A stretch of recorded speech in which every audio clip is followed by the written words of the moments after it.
Olá, meus queridos, tudo bem? A paz do Senhor. Estamos aqui para fazermos mais uma rápida meditação na nossa leitura diária.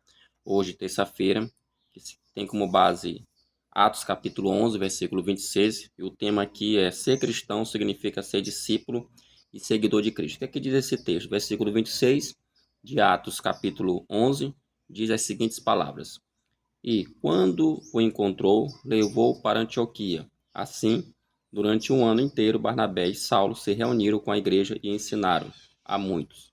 Em Antioquia, os discípulos foram pela primeira vez chamados cristãos. Nós temos aqui hoje um tema que é muito importante porque ele fala exatamente o que é ser discípulo e o que é de fato ser um cristão.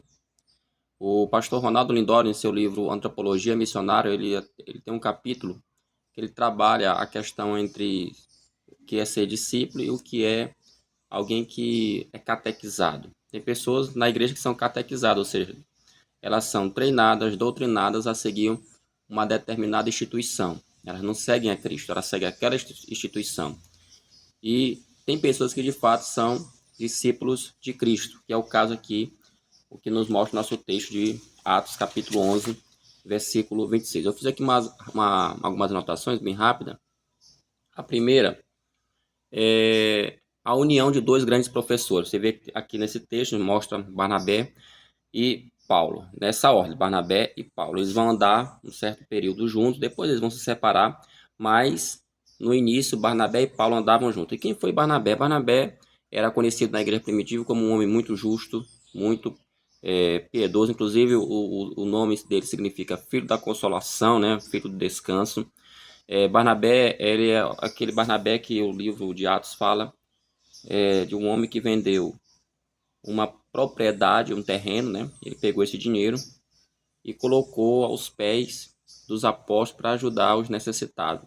Então ele era uma pessoa muito solidária, uma pessoa justa, como eu já falei, e isso mostra que ele de fato era um discípulo de Cristo, ele estava sempre preocupado com o próximo. Barnabé tinha essa leitura, ele tinha uma sensibilidade humana muito grande.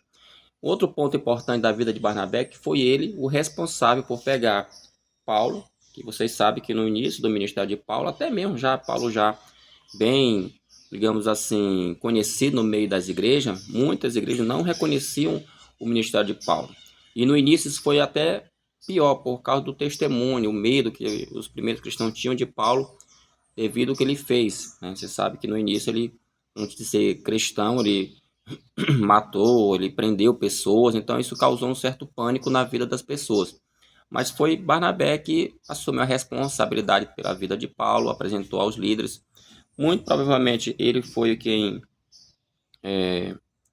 discipulou, né? Ele discipulou o Paulo. Né? Paulo, apesar de ser grande, apesar de ser um intelectual, mas ele discipulou o que viria a ser o apóstolo dos gentios, o missionário, um dos grandes missionários da igreja. Então, Barnabé tem essa característica. Logo, então, a gente percebe que ele realmente era um grande professor.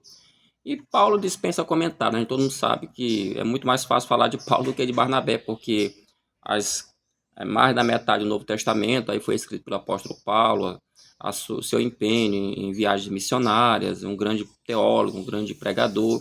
Isso aí tudo todo mundo conhece. Lendo a Bíblia você sabe quem foi o apóstolo Paulo. Então esse é um ponto que eu quero destacar aqui nessa leitura diária.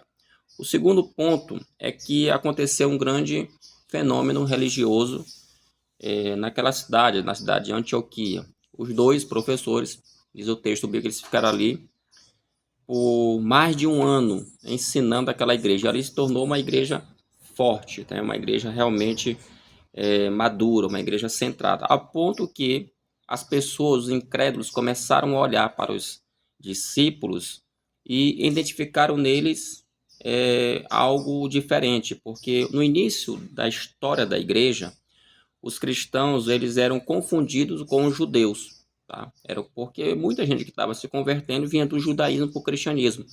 Só que agora a coisa estava diferente, então as pessoas começaram a entender e identificar a diferença. E aí colocaram um apelido. Alguns estudiosos falam que quando eles começaram a chamar os primeiros discípulos de cristãos, eles usaram essa palavra em um tom depreciativo, não foi em um tom de elogio.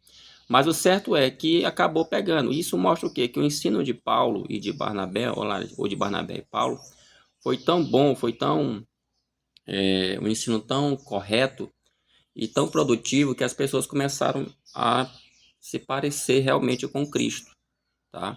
E como a fama, o conhecimento que eles tinham de Jesus era aquela de que Jesus era humilde, manso e tudo de bom, digamos assim, amoroso com o pecador, essas pessoas também começaram a agir da mesma forma, tá? Então, essa é a nossa reflexão de hoje, tá?